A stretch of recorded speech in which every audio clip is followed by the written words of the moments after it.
Y el día de hoy nos corresponden los versículos del 6 al 10. Así que, 1 Tesalonicenses, capítulo 1, versículos 6 al 10.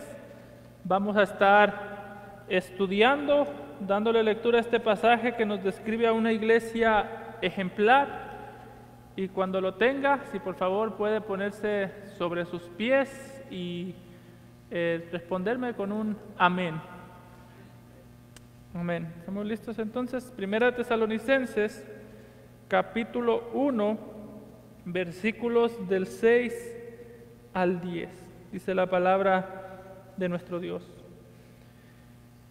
Y vosotros vinisteis a ser imitadores de nosotros y del Señor, recibiendo la palabra en medio de gran tribulación, con gozo en el Espíritu Santo, de tal manera que habéis sido ejemplo a todos los de Macedonia y de Acaya que han creído, porque partiendo de vosotros ha sido divulgada la palabra del Señor, no solo en Macedonia y Acaya, sino que también en todo lugar vuestra fe en Dios se ha extendido, de modo que nosotros no tenemos necesidad de hablar nada, porque ellos mismos cuentan de nosotros la manera en la que nos recibisteis y cómo os convertisteis de los ídolos a Dios para servir al Dios vivo y verdadero y esperar de los cielos a su Hijo, al cual resucitó de los muertos,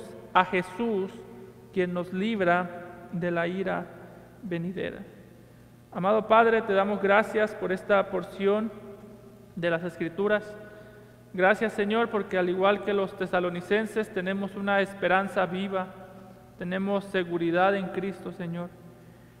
Gracias también, Padre, porque el mismo Espíritu Santo que moraba en aquella iglesia, mora en nosotros, en esta iglesia el día de hoy.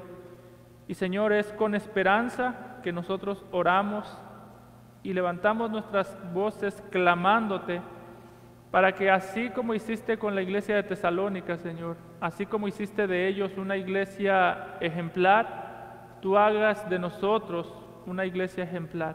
La misma obra que hiciste en ellos, el Espíritu Santo, Señor, que obró en ellos y a través de ellos, que también el día de hoy obre en nosotros y a través de nosotros, que podamos salir de aquí animados, que podamos salir exhortados con la seguridad de que tú, el que comenzó en nosotros la buena obra, la perfeccionará hasta que Cristo vuelva. Te lo pedimos y te damos gracias en Cristo Jesús. Amén. ¿Pueden tomar asiento, amada iglesia?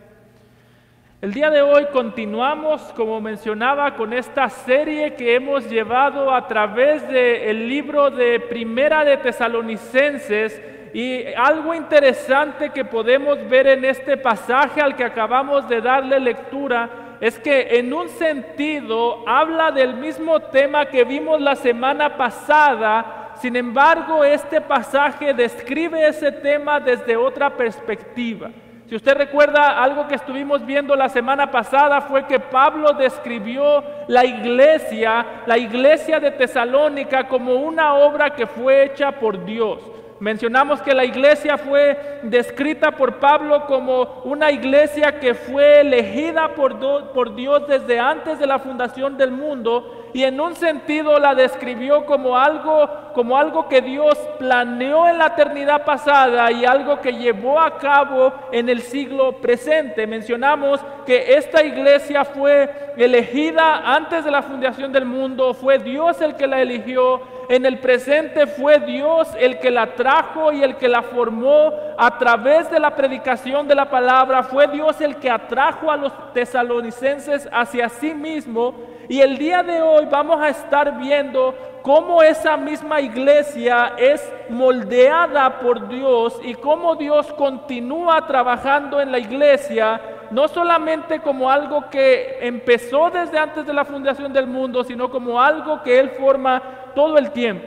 En un sentido, si tuviésemos que resumir el tema que vimos la semana pasada y conectarlo con el tema que vimos, que acabamos de leer, la semana pasada pudimos estudiar, o podríamos decir que vimos la iglesia como algo que está seguro desde antes del nacimiento de la iglesia. Puesto en las palabras nuestras, podemos ver nuestra salvación, o la mayor riqueza de nuestra salvación es que al ser Dios el que nos eligió, nosotros estamos seguros en Cristo desde antes de haber nacido. Es cierto que si somos cristianos, llegó un momento en el que llegamos a creer en Jesús, llegó un momento en el que Dios nos atrajo hacia Cristo, pusimos nuestra confianza en Cristo, pero también es cierto que como iglesia, como cristianos, estamos seguros en Cristo desde antes de nacer. Como alguien alguna vez dijo, que nuestra mayor seguridad es saber que en el principio, antes de que Dios dijese en Génesis 1, sea la luz, antes de que Dios dijese sea la luz, ya había dicho sea la cruz. Así que nuestra salvación no es algo improvisado por Dios. La cruz nunca fue un segundo plan para Dios, nunca fue el plan B. La cruz fue el plan A, fue de lo que se trata la historia humana. De hecho, podríamos decir que la creación fue formada solamente porque Dios quería dar a conocer a su Hijo. El propósito final de la creación es Cristo. Dios quería darlo a conocer. El propósito final de la creación, el propósito final de nuestras vidas es que Dios quería salvarnos en Cristo. Así que si tú eres creyente el día de hoy, puedes estar seguro, mi hermano, que independientemente de cómo te sientas o qué pienses, ya estás seguro en Cristo. ¿Por qué? Porque como mencionamos, no es que nosotros sostenemos a Dios a través de la fe, no es que nosotros nos sostenemos de Cristo, sino que Cristo nos sostiene a nosotros y Él es en Él en el que Dios nos ha bendecido. Ese fue el punto que vimos la semana pasada. La fe es solamente un reflejo, la fe es solamente, como alguien dice, la mano de un pecador, una mano vacía extendida a Dios para recibir todo lo que se le ha dado. Así que estamos seguros y de ahí es donde fluye todo. Note que Pablo continúa hablando, acaba de hablar y describir la iglesia como algo que fue elegido por Dios, algo que Dios creó, algo que Dios formó, y todo lo que dice en la carta de aquí en adelante fluye de ahí. Es decir, todo, la base de nuestra vida, la base de lo que hacemos, la razón principal por la que estamos aquí es por lo que Dios hizo y lo que Dios prometió desde antes de la fundación del mundo. Y note el fruto. Lo que vamos a ver el día de hoy es el fruto de lo que Dios hizo por su iglesia. ¿Y qué pasó con los tesalonicenses? Y vosotros vinisteis a ser imitadores de nosotros y del Señor. Pablo ha dicho, la iglesia, los tesalonicenses son personas que han creído al Evangelio. ¿Y cuál fue el fruto del Evangelio? Dice, el fruto del Evangelio en la vida de estas personas es que vinieron a ser imitadores de nosotros, dice Pablo, de mí y de mis compañeros de ministerio y del Señor Jesucristo. Ahora, es interesante que cuando nosotros pensamos en la iglesia de Tesalónica, siempre pensamos en esta iglesia como una iglesia ejemplar. Y de hecho, era una iglesia ejemplar. Sin embargo, algo interesante que aquí el texto nos muestra es que esta iglesia, antes de ser una iglesia digna de ser imitada, fue una iglesia que imitaba a otros. Es decir, no es que nacieron como una iglesia ejemplar, no es que tenían algo, un secreto para la vida cristiana, no es que tenían algo especial que nosotros no tenemos. ¿Por qué los tesalonicenses eran cristianos dignos de ser imitados? Porque fueron cristianos que imitaron la fe de otros. De hecho, el camino hacia la vida cristiana siempre será la imitación. Siempre estamos imitando a alguien. Como personas, Dios creó el mundo para que viviésemos juntos y estemos conscientes o no, siempre estamos imitando a alguien. Nuestros hijos aprenden de nosotros. Escuchan lo que decimos, pero ven lo que hacemos. Hay un dicho que tienen los militares, por lo menos en México, que dice que la palabra convence, pero el ejemplo arrastra. Es decir, las palabras son buenas, pero al último lo que va a arrastrar es el ejemplo. El ejemplo es lo que guía, y aquí lo que vemos en la iglesia de Tesalónica es que era una iglesia que imitaba al Señor Jesucristo. Sin embargo, me gustaría tomar un segundo para que notemos cómo era que esta iglesia llegó a ser una iglesia madura, y note el orden que utiliza Pablo. La meta de esta iglesia era imitar a Jesucristo, pero note cómo Pablo lo dice: vosotros vinisteis a ser imitadores de nosotros y del Señor Jesucristo. ¿Qué quiere decir eso, Pablo? Bueno, que la manera en la que pudieron madurar estos hermanos no fue solamente que decían, yo voy a imitar a Cristo, sí es cierto, pero la manera en la que un cristiano aprende a imitar a Cristo es imitando a otros cristianos. Nadie nunca ha crecido sin imitar a otros cristianos. De hecho, Pablo mismo, seguramente si le preguntásemos, Pablo, ¿y tú a quién imitabas? En el principio de su vida seguramente diría Bernabé. Él fue el que me discipuló. El medio o el camino que se toma para parecernos cada vez más a Cristo es primero imitando a otros cristianos que actúan con más madurez que nosotros.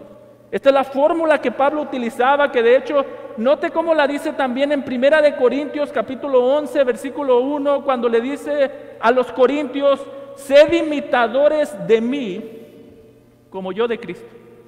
¿Cómo puedo yo parecerme a Cristo? Bueno, fíjate en hermanos maduros que se parezcan a Cristo.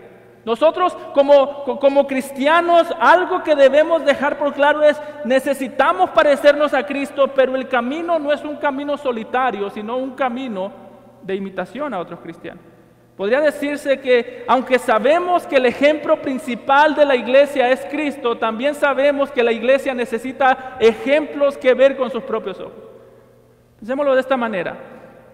Si la Biblia lo único que nos dijese fue, tienen que imitar a Cristo, que lo dice. Pero si la Biblia no nos diese un ejemplo de carne y hueso como lo fue Pedro, como lo fue Pablo, si la Biblia no nos mandase o no nos diese pastores de carne y hueso a los que podemos ver cómo viven, o líderes, diáconos, miembros de la iglesia a los que podemos ver cómo viven, la tendencia de nosotros sería, es imposible imitar a Cristo. Él es perfecto, yo soy imperfecto, así que ¿cómo es que podemos entonces? Dios nos ha dado muchos hermanos maduros. De hecho, la tarea del pastor es ser ejemplo y decirle, yo soy un ejemplo imperfecto de cómo se sigue a un Salvador perfecto. Pero algo que queda claro es la vida cristiana, para parecernos a Cristo, es algo que no se puede vivir solo. Esa idea de que yo leo la Biblia en mi casa, esa idea de que yo sirvo al Señor yo solo en mi casa, el servicio al Señor es algo privado, esa idea no existe en la Biblia. Dice Pablo, ustedes llegaron a imitar a Cristo porque primero no me imitaron a mí. Ustedes me vieron a mí y ustedes vieron un testimonio de cómo se imita a Cristo de manera muy imperfecta a mí, y me imitaron y después imitaron al Señor Jesucristo. Sin embargo, note, hermano, el ejemplo de esta iglesia. ¿Cómo llegaron a ser una iglesia ejemplar? Fueron una iglesia que imitaba la madurez. Y eso es necesario aclararlo el día de hoy. ¿Por qué? Bueno, porque nosotros como cristianos, algo que debemos reconocer es que muchas veces la razón principal por la que no imitamos a otros hermanos, o muchas veces la razón principal por la que actuamos con inmadurez, es porque en vez de imitar a los hermanos maduros, nos pasamos utilizando el pecado de los hermanos inmaduros para excusar nuestro pecado. ¿Cuántas veces no hemos hecho eso, hermano? ¿Cuántas veces nosotros podemos tener en la iglesia 10 hermanos maduros, 10 ejemplos de madurez, y vemos al inmaduro y decimos, como él pecó, yo también voy a pecar? ¿Cuántas veces no hemos visto la iglesia o las cosas de Dios con inmadurez simplemente porque hay gente en la iglesia que actúa con inmadurez? Y cuando alguien nos exhorta decimos, ¿por qué nada más a mí me dicen? ¿Por qué no le dice al otro? ¿Por qué no le avisa? ¿Por qué no exhorta a las otras personas como a mí? La tendencia y el mayor problema que nosotros tenemos como cristianos el día de hoy es que en vez de ver a los hermanos maduros para imitarlos, vemos a los hermanos inmaduros para justificar nuestros pecados. Es lo mismo que pasa en el matrimonio. Cuando mi esposa a mí me dice algo, me reclama algo, ¿sabe para dónde se me va la mente a mí? Tú también has hecho en el pasado. Tú también te has equivocado y yo no he dicho nada. Cuando yo veo a un hermano que me dice, eso que hiciste estuvo mal, mi tendencia es, pero yo me acuerdo que tú también lo hiciste. A veces actuamos como esos niños de la escuela que van a la escuela, ven a un amigo irresponsable que no hace la tarea, que no hace nada y dice, como él no la hace, yo tampoco la hago. Hay 30 niños responsables, uno irresponsable y dice, pues yo voy a imitar al irresponsable. Hermanos, eso, cuando nosotros vemos las debilidades de nuestros hermanos como una manera de justificar nuestras debilidades o nuestros pecados, debemos estar seguros que estamos yendo en contra del Evangelio. Aquí vemos una iglesia que ellos, no dudo yo que tenían malos ejemplos delante de ellos. Seguramente había muchas personas que les daban malos ejemplos, pero vieron la vida de Pablo, vieron la vida de los misioneros y dijeron, nosotros queremos imitar el buen ejemplo. Los buenos ejemplos, los cristianos maduros nos llevan a querer imitarlos, los inmaduros no. Así que, si el día de hoy nosotros tenemos esa tendencia de decir, bueno, hay gente que toma con ligereza esto que estamos haciendo, no, eso no lo hace más justificable. Tu inmadurez, si hay hermanos más inmaduros que tú, eso no es una licencia para nosotros actuar con inmadurez. Si hay gente a la que yo veo que actúa con inmadurez, eso no quiere decir que Dios, delante de Dios, mi inmadurez es justificable. Que le dijo el apóstol Juan a Gallo en 3 de Juan 1:11, amado, no imites lo malo, sino lo bueno. El que hace lo bueno es de Dios. El que hace lo malo no ha visto a Dios. Le está diciendo el apóstol Juan, amado, malos ejemplos no te van a faltar. Y cuando veas un mal ejemplo, no utilices el mal ejemplo como una excusa para pecar. Está diciendo, tú conoces a Dios. Tú sabes lo que es bueno. ¿Qué vas a hacer el día que en la tierra el único cristiano seas tú? De esa manera deberíamos vivir nosotros. Hay malos ejemplos muchos. ¿Eso quiere decir que estoy atrapado en los malos ejemplos? No. Tengo que vivir como decían algunos de los puritanos. Decía, yo me propongo vivir para la gloria de Dios y si nadie más lo hace, yo me propongo ser el único que lo haga. Pero el día de hoy nosotros buscamos, como decimos, la parte débil, como, ¿por qué me van a decir algo a mí si a nadie más le dicen? ¿Por qué es que me van a exhortar a mí? ¿Por qué yo tengo que ser responsable si todo el mundo es irresponsable? Si nadie viene a una actividad, ¿por qué yo tengo que ir? Hermano, mira a quién estás imitando, porque todos estamos imitando a alguien. Todos somos, por naturaleza, somos imitadores. Y eso no es que sea malo, todos aprendemos de lo que escuchamos y aprendemos de lo que vemos, pero el hecho que haya inmadurez en el mundo y en la iglesia no quiere decir que yo tengo que entregarme. Los tesalonicenses vieron un ejemplo de madurez en Pablo y dijeron, nosotros queremos ser como Cristo. Y Pablo le dijo, sígueme a mí. Sígueme y yo estoy caminando hacia ser como Cristo, imítame a mí como yo imito a Cristo. Y esa es la responsabilidad de la iglesia.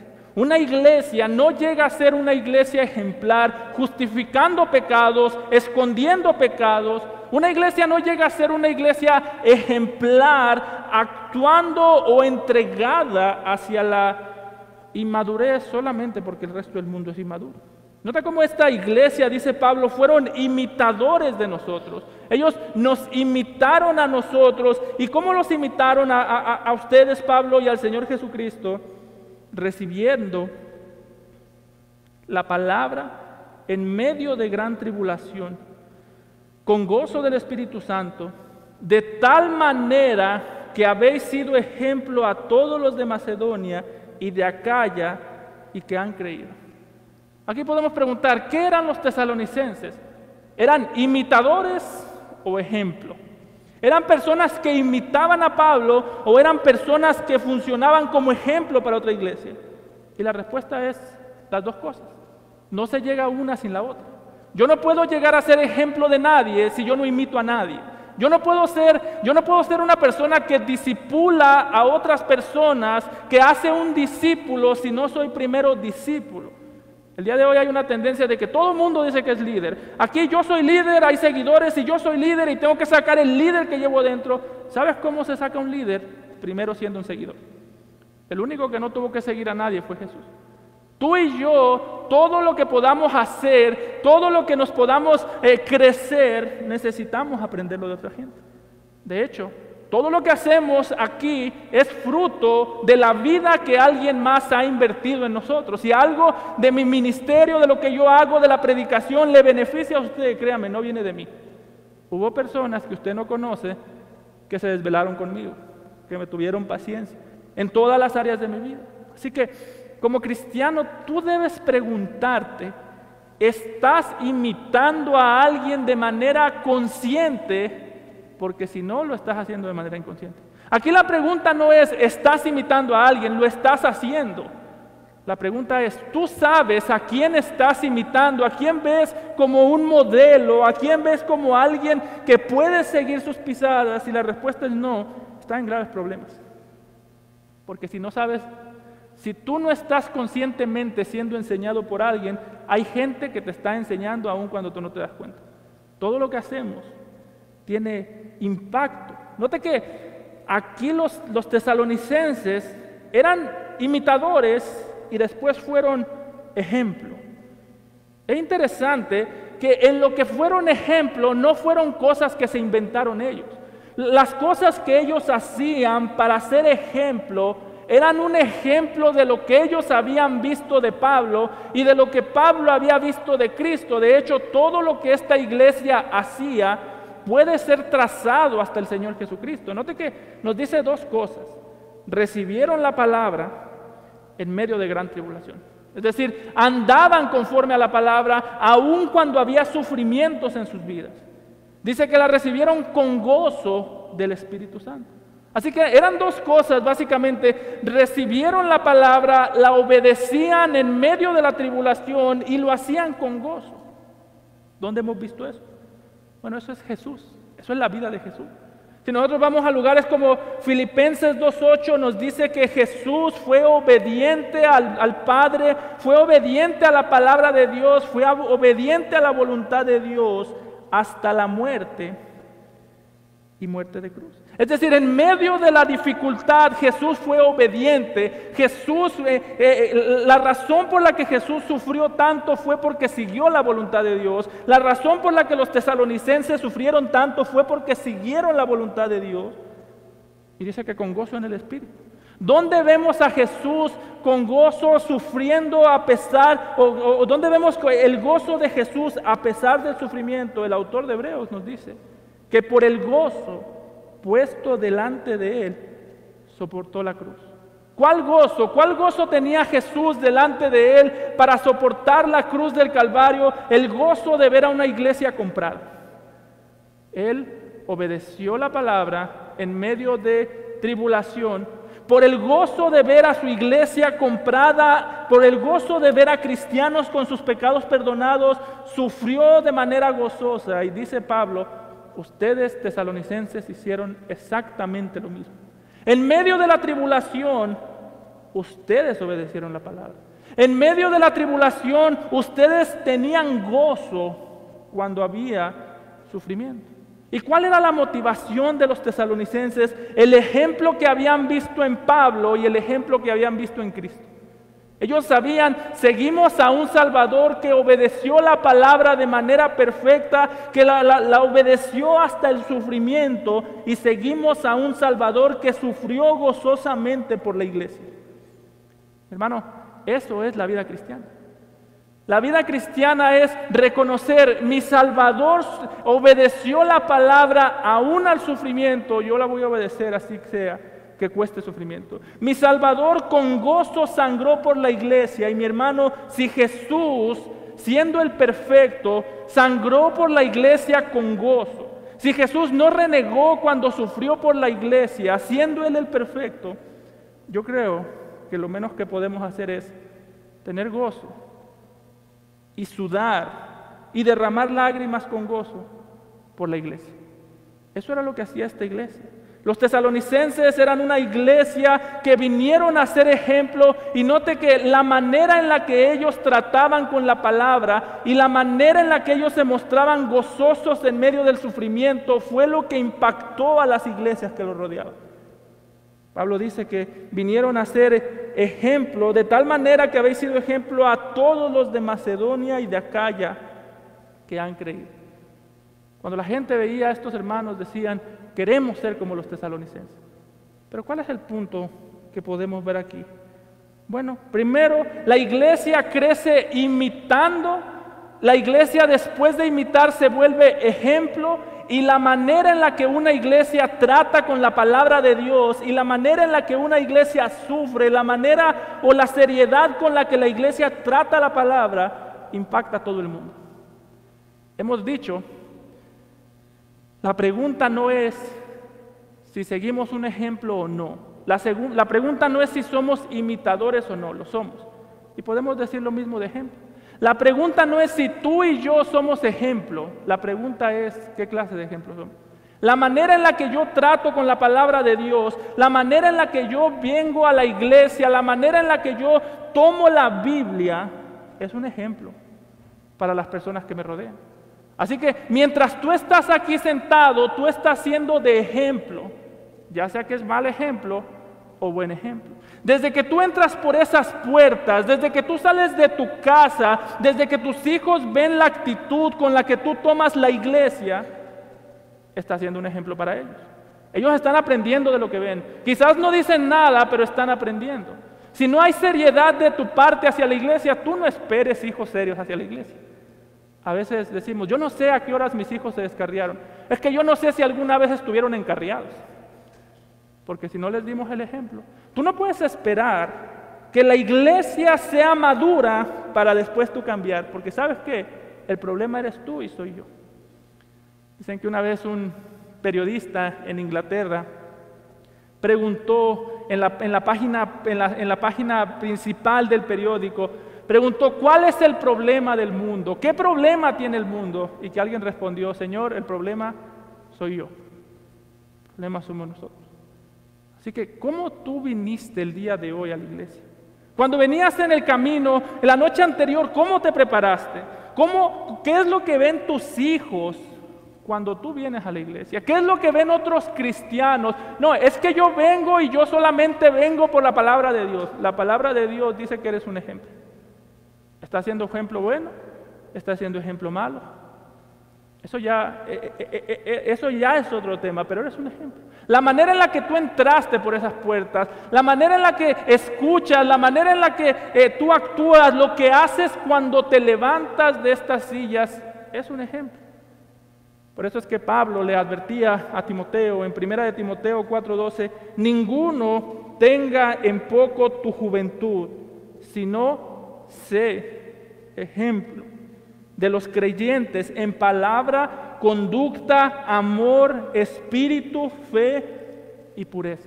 Está diciendo Timoteo, la gente cuando te vea seguramente te va a decir, Timoteo, ¿cómo tú eres pastor tan joven? Y dice, no te preocupes por eso. No te preocupes de que te vean siendo un pastor muy joven, preocúpate de que te vean siendo un pastor que no da ejemplo de fe. Y eso se puede decir de nosotros.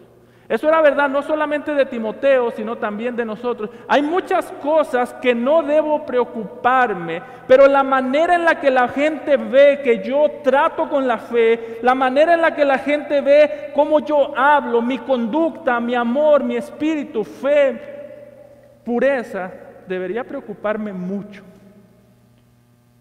Alguien podría decir, ¿está diciendo que tengo que preocuparme por agradar a la gente, por tener contenta a la gente?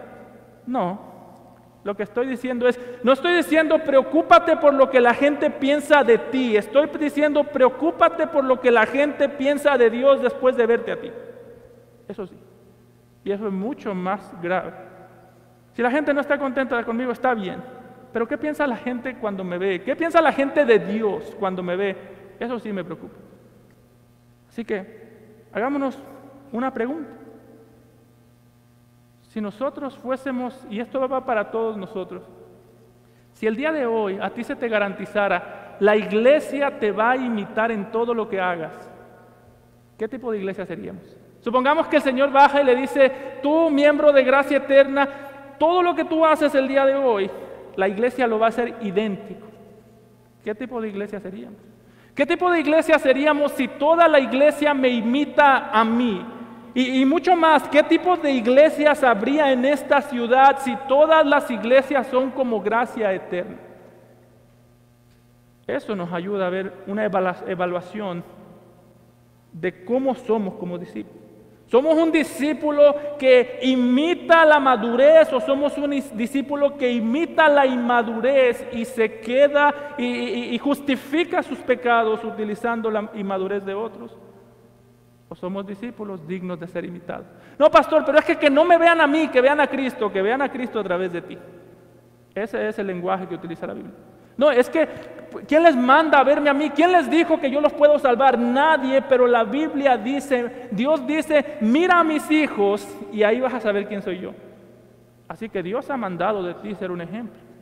Dios ha mandado de mí ser un ejemplo. La manera en la que yo me paro, la manera en la que yo vengo aquí, la manera en la que yo trato con la gente, debe ser de tal manera que cuando la gente me vea o cuando la gente te vea, diga, yo quiero imitar a esa persona, porque esa persona se parece a Cristo.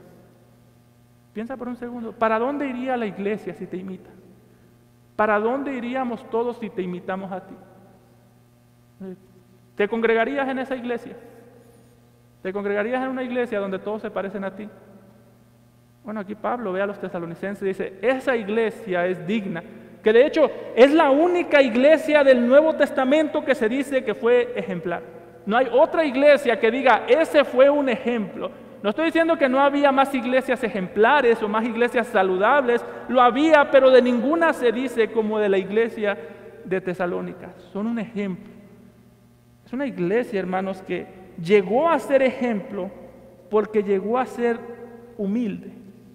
¿Viste cómo empieza el texto? Dice, ustedes vinieron a ser imitadores de nosotros. Ustedes nos imitaron, ustedes vieron nuestra conducta y ustedes quisieron ser enseñados por nosotros. Nuestro problema es que no vemos la necesidad de ser enseñados. ¿Cuántas veces nosotros no hablamos de la iglesia y decimos, en la iglesia hay muchos problemas? Nunca decimos tenemos. Siempre empieza, esa iglesia hay muchos problemas en la iglesia. La gente está apática, la gente está fallando aquí, la gente está fallando ahí. Yo creo que la gente tiene que madurar. Yo también, empezando por mí. Como si el día de hoy yo le dijera, hermano, mi esposa tiene unos problemas, tiene un marido que no la quiere, tiene un marido que la maltrata, tiene un marido que no le da de comer, que la menosprecia, tiene un marido que la engaña. Y usted me diría, oye, ¿pero quién es el marido? Yo, pero el problema la tiene ella. A veces así tratamos con la iglesia. Tiene un problema la iglesia por aquí, tiene otro problema por allá, me trataron así, pero nunca vemos, tengo un problema. Siempre, hermanos, tenemos la tendencia de Adán y Eva, la mujer que tú me diste, la serpiente me hizo pecar, pero nunca decimos, yo he pecado. Y por ahí se empieza para ser ejemplo. El ejemplo, una iglesia ejemplar, es primero una iglesia que imita. Por eso te pregunto, ¿a quién estás imitando? ¿Tienes a alguien que tú dices, Señor, quiero crecer como esta persona? Señor, quiero pedir un consejo de esta persona. Porque si la respuesta es no, déjame decirte, seguramente es el mundo el que te está educando a ti. Es como los hijos. Si tú no educas a tus hijos, ten por seguro que el mundo los va a educar. Si tú no tienes un modelo a seguir, una persona que está siguiendo, alguien que te enseña, ten por seguro que estás imitando al mundo. Porque siempre estamos imitando a alguien. Esta iglesia, Pablo la veía y decía, ustedes son ejemplar. Las iglesias de Acaya los ven, escuchan de ustedes y quieren ser como ustedes. Ustedes son una iglesia humilde. Las iglesias que nos rodean, que los escuchan y quieren actuar como ustedes actúan. Ahora, ¿por qué? Versículo 8. ¿Cómo escucharon este ejemplo de iglesia? Porque partiendo de vosotros ha sido divulgada la palabra del Señor. No solo en Macedonia y Acaya, sino que también en todo lugar vuestra fe en Dios se ha extendido, de modo que nosotros no tenemos necesidad de hablar nada. Interesante cómo Pablo aquí describe el impacto de esta iglesia. Literalmente, cuando utiliza la palabra divulgado, es una palabra griega de donde viene la palabra eco. Como el eco es el sonido de una voz, el sonido es como retumba un sonido, y Pablo dice, ustedes son un eco de la palabra de Dios. Dios habló para dentro de la iglesia, y la iglesia fue como una cueva que hizo un eco que llegó al mundo entero, que llegó a todos los lugares ahí cercanos, porque note que Pablo aclara, dice, partiendo de vosotros ha sido divulgada, ha sido un eco la palabra del Señor. Dice, no solo en Macedonia, ellos vivían en Macedonia y Acaya, sino también en todo lugar. Como se dijese Pablo de gracia eterna, partiendo de ustedes ha sido divulgada la palabra, no solo en Utah, no solo en Estados Unidos, sino que yo he viajado a Inglaterra y allá se conoce que ustedes son una iglesia ejemplar. Ese era el tipo de iglesia que eran la iglesia de Tesalónica, y es tan interesante, parte de la razón por la que eran tan ejemplares y tan conocidos es por el lugar donde vivían. Sabemos que Macedonia o Tesalónica era la ciudad más importante de Macedonia. Era una ciudad por donde pasaban muchas personas, había muchos negocios, así que por ahí, por las carreteras, pasaban los negociantes, había puertos, así que por esos puertos de agua pasaban los negociantes, había gente de todos lados pasando por Tesalónica. Y aparentemente había tanta gente, piénselo como un Nueva York, que encuentra gente de todo el mundo. Así era Tesalónica, y había tanta gente pasando por Tesalónica que parece que los tesalonicenses nunca perdieron una oportunidad para predicar el Evangelio. Llegaban personas de otros lados que iban solo de pasada, y cuando regresaban a sus ciudades de origen decían, oye, ahí en Tesalónica me encontré unas personas que me hablaron de Jesús. O habían otros de otro lugar totalmente opuesto y decían lo mismo. Ahora, note que esta iglesia hizo todo eso mientras estaban en aflicción. No dice, estaba tranquila la situación, estaban en paz, tenían libertad para predicar el Evangelio. No, dice, tenían gran aflicción. ¿Y qué hicieron en medio de la aflicción? Fue por causa del Evangelio que ellos sufrían. Cuando Pablo llevó el Evangelio, los quisieron matar, los persiguieron, sufrieron. ¿Y cuál fue la respuesta de ellos? Tenemos que predicar más el Evangelio. Ellos, literalmente, es tan impactante para Pablo esto, cómo ellos vivían, aún en medio del sufrimiento, predicando el Evangelio, muriendo por el Evangelio, que Pablo dijo, yo no tengo nada más que decir. Pablo dijo, ya nosotros no tenemos que hablar, no tenemos que dar testimonio. Imagínese usted que el apóstol Pablo, el hombre más celoso por predicar el Evangelio, el hombre más apasionado por el Evangelio, llegue a la iglesia y diga, yo ya no tengo nada más que hacer aquí, ya todo lo han dicho ustedes. Yo ya que voy a predicar yo si ya ustedes predicaron. Esos eran los tesalonicenses. Literalmente podían decir con Pablo esta iglesia, para mí el vivir es Cristo y el morir es ganancia. Mientras viva, decían los tesalonicenses, voy a predicar el Evangelio, y si me matan, me muero predicando el Evangelio. Me muero ganando, literalmente esa era la mentalidad de esta iglesia. ¿Y de dónde surgió esa mentalidad? Del entendimiento que tenían del Evangelio. Algo que este pasaje nos muestra es la predicación del Evangelio no depende de las circunstancias, sino de la convicción. ¿Sabes por qué nosotros no predicamos el Evangelio? Porque falta convicción. No, es que en mi trabajo me pueden correr. Los tesalonicenses podían perder la vida. Es que mi familia ya no me va a hablar y pastor, quiero ser prudente, irmelos ganando poco a poquito. Casi siempre la gente que dice eso lleva 30 años viendo a su familia. Entre prudencia y prudencia. Curiosamente, cuando se trata de predicar el Evangelio, es el único momento en el que tratamos de ser prudentes. No voy a ofender a nadie, no voy a hacer que se enoje mi familia y luego ya después no les puedo predicar nada. Si estamos ahí y no les predicamos, es lo mismo que no estuviéramos. Prefiero que se enojen, que no me hablen porque les prediqué, a que estar ahí a costa de no predicarles. Es mejor enfrentar rechazo, perder la vida por predicar el Evangelio que vivir sin predicar el Evangelio. Ese era Pablo, esos eran los tesalonicenses.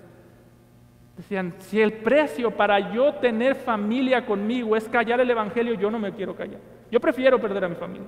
Si el precio para yo estar vivo es callar el Evangelio, mejor mátenme, porque a mí no me sirve la vida si no puedo predicar el Evangelio. Así que la próxima vez que nosotros tengamos oportunidad de predicar y no lo hagamos, no digamos, es que es por prudente, es que no hay oportunidad, no, digamos, es que falta convicción.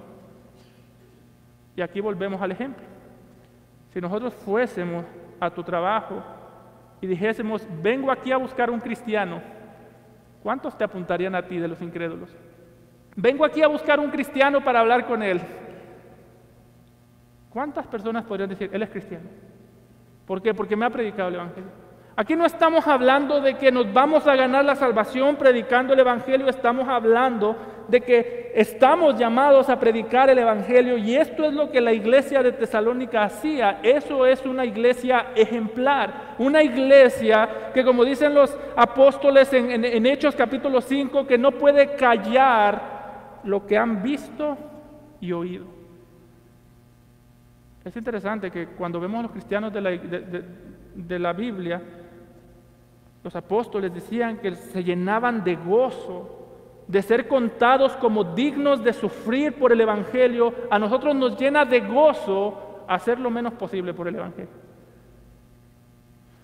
Yo me acuerdo cuando era recién convertido, bueno, ya no era ni tan recién convertido, no me voy a excusar aquí, pero una vez hicieron una actividad evangelística y yo me enfermé y dije, ay, gracias a Dios.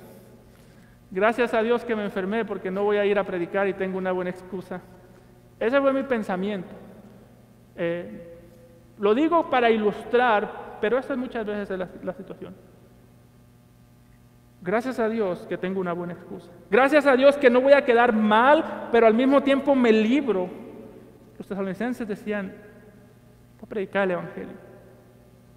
Dice, todo el mundo el que pasaba ahí se daba cuenta que eran cristianos porque se les predicaba el Evangelio, eran una iglesia madura en palabra, en ejemplo.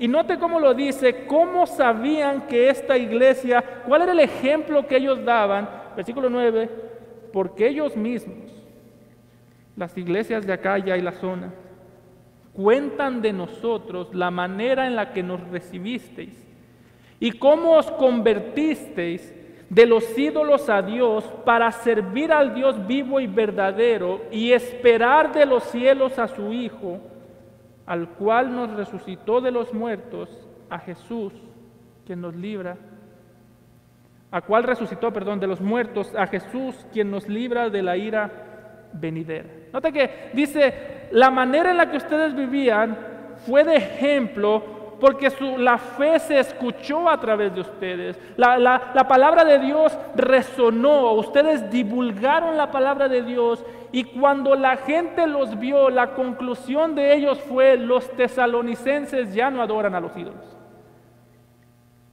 En aquel tiempo hablar de adorar a un ídolo o hablar de darle la espalda a un ídolo era algo quizás mucho más de lo que vemos el día de hoy. Porque en aquel tiempo todo alrededor giraba a la idolatría. El día de hoy cuando pensamos en personas que antes eran idólatras, que adoraban a ídolos, pensamos, antes íbamos a tal iglesia, ahora venimos a otra iglesia. Simplemente pasamos de ir a una iglesia a otra.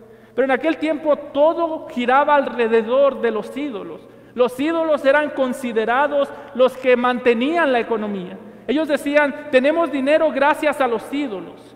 Ellos decían, cuando había reuniones familiares, se reunían para celebrar a un ídolo.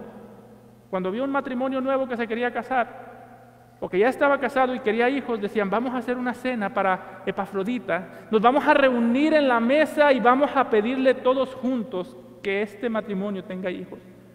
De hecho, estaban tan metidos en la sociedad los ídolos que cada vez que había una crisis, cada vez que había algún tipo de desastre natural, todo el mundo pensaba, ¿quién le falló al ídolo?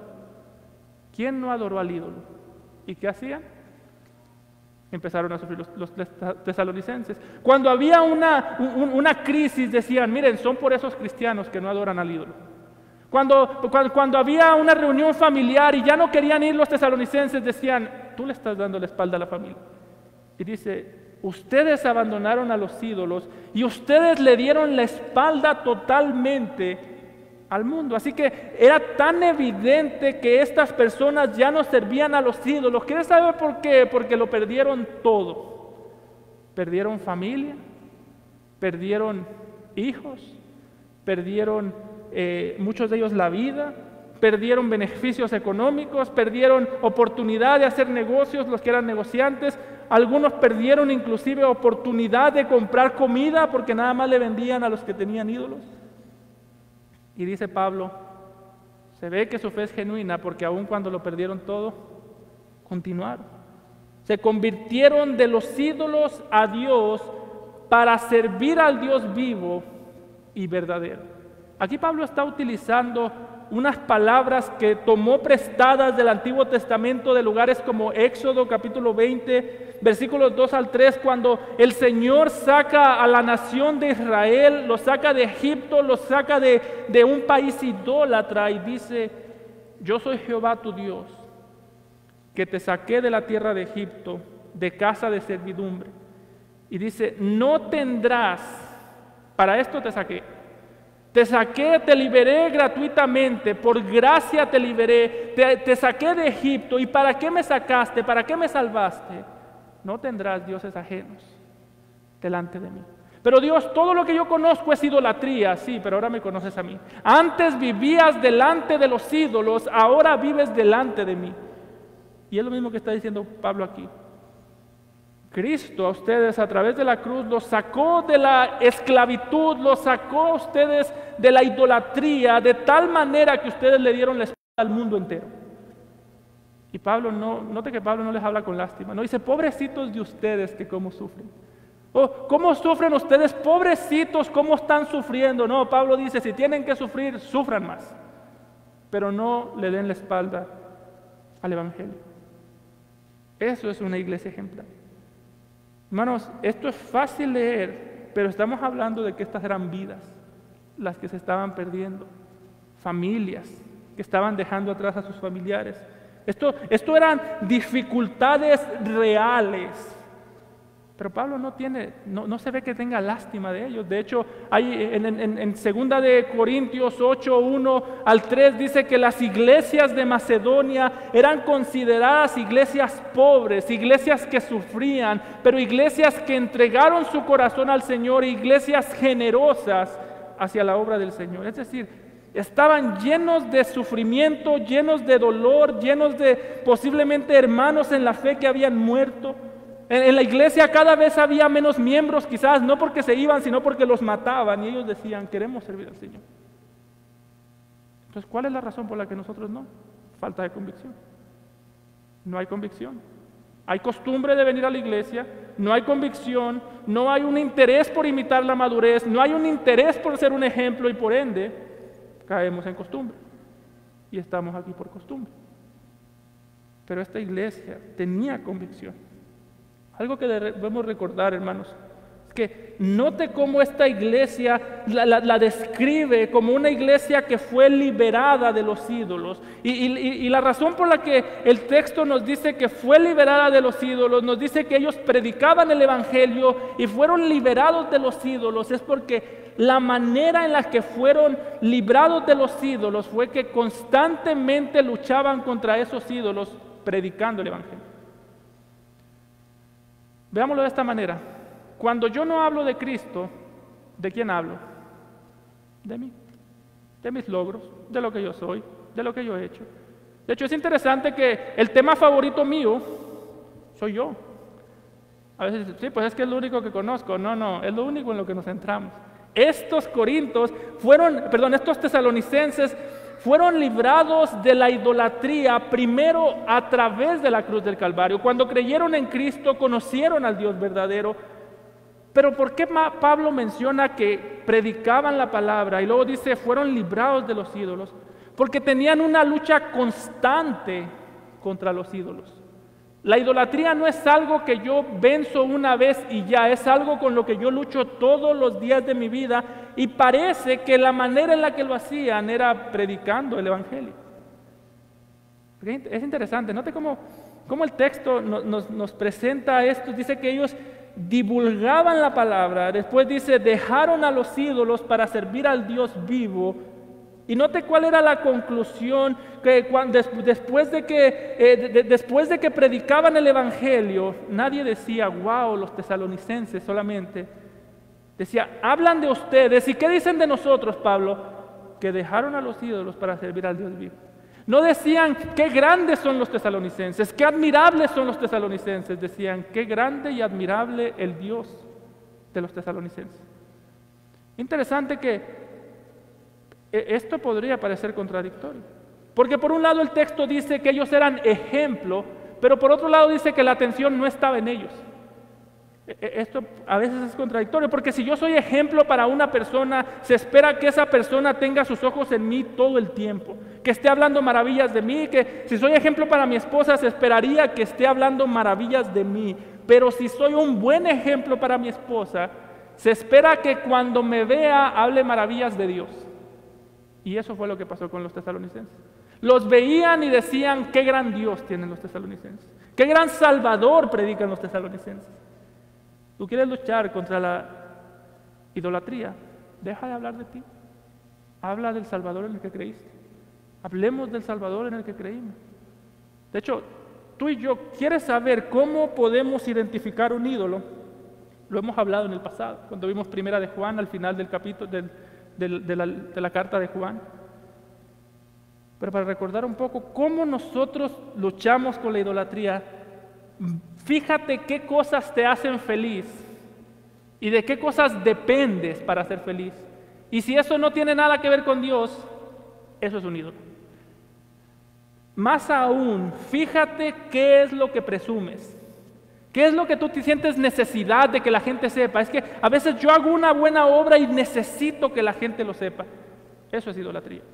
¿Qué tienes necesidad de presumir? Tengo necesidad de que vean mis hijos. Qué grandiosos son mis hijos. Eso es un ídolo. No, pastor, solamente los amo. Es un ídolo. ¿Por qué? Porque el que se gloría, el que presume algo, decía Pablo, gloríese en el Señor. Si tú te glorías en el Señor, no hay tiempo para gloriarme en otra cosa, no hay tiempo de presumir otra cosa cuando yo quiero gloriarme en Cristo, porque literalmente es la única persona de la que yo puedo estar hablando bien todo el día y no terminar. No sé si alguna vez a usted le ha pasado que cuando habla con una persona y le está contando de su papá o de su mamá, dice, mi papá esto, mi papá lo otro, o el pastor esto y el pastor esto, y si usted no conoce al pastor o al papá, uno dice, no, yo creo que esto está exagerando un poco. O el papá es divino, es un Dios, o está exagerando. O los hijos son divinos, son dioses, o está exagerando. Bueno, cuando hablamos de Jesús, podríamos decir las palabras más alzadas, más profundas, más bellas, y todavía no estamos exagerando. Por eso Pablo dice, el que quiere gloriarse, gloríese en el Señor.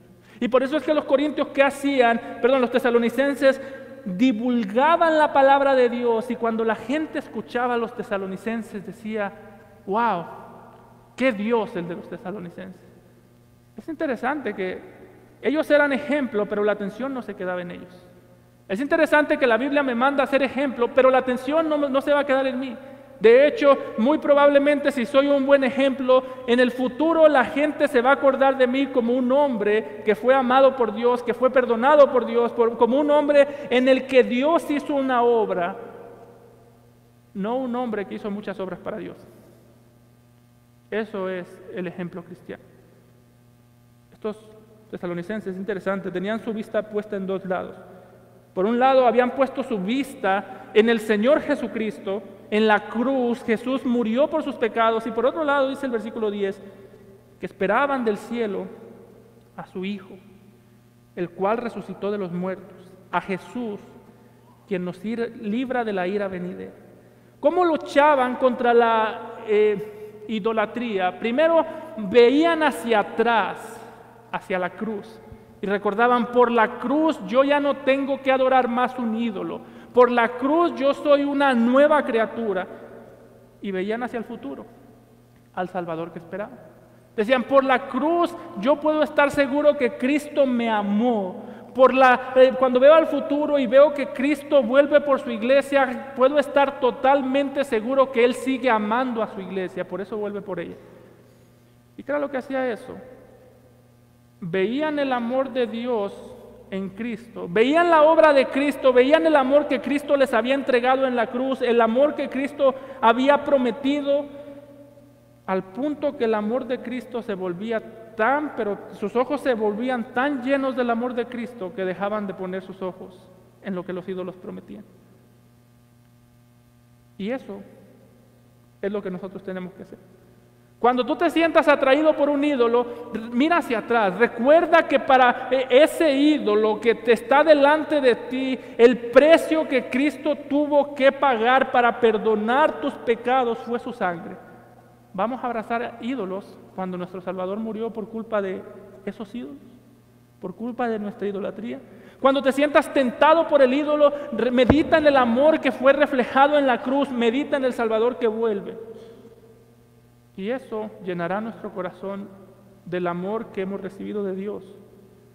Inundará nuestro corazón del amor de Dios y nos quitará la atención de los ídolos. Eso hacía la iglesia de Tesalónica, eso hacía que esta iglesia fuese una iglesia ejemplar. Imitaban el ejemplo de otros cristianos más maduros, predicaban el evangelio en todo momento que podían, tenían sus ojos puestos en Jesús que los libra de la ira venidera. Se veían como ciudadanos del cielo, no ciudadanos de este mundo. La meta de ellos, cuando vivían en Tesalónica, la ciudad más rica de Tesalónica, no era: voy a construir un imperio, voy a hacer que esta ciudad sea buena, vamos a construir una ciudad. Ellos decían: nosotros queremos construir un reino que no es de este mundo. Tu tarea y mi tarea no es construir una gran nación, es predicar el evangelio, es construir, edificar, trabajar para el reino del Señor. Que si tú estás aquí y has creído en Cristo, cuando estés tentado por los ídolos, mira hacia atrás y mira hacia el Cristo que vuelve. Si tú estás aquí y no has creído en Cristo, el problema tuyo es que vas hacia el futuro, vas caminando hacia la ira venidera y sin Cristo no hay quien te libre. Cree en Él hoy y serás salvo. Amado Padre, te damos gracias. Gracias por tu palabra, Señor, porque en esta iglesia de Tesalónica podemos ver un ejemplo de iglesia, y te pedimos que tú nos ayudes a crecer para ser también una iglesia como ellos. Tenemos el mismo Salvador, tenemos el mismo Dios, el mismo Espíritu Santo. Ayúdanos, Padre, a recordar que todo lo que hacemos somos ejemplo y que un día vendremos a dar cuentas a ti. Padre, ayúdanos a ser buenos ejemplos en nuestro hogar, para nuestros hijos, que ellos no duden que la iglesia es importante para nosotros, que tú eres importante para nosotros. Que ellos imiten nuestro ejemplo, ser buenos ejemplos para los miembros de esta iglesia y hacer iglesias que son ejemplos para otra iglesia. Te lo pedimos, Cristo Jesús. Amén.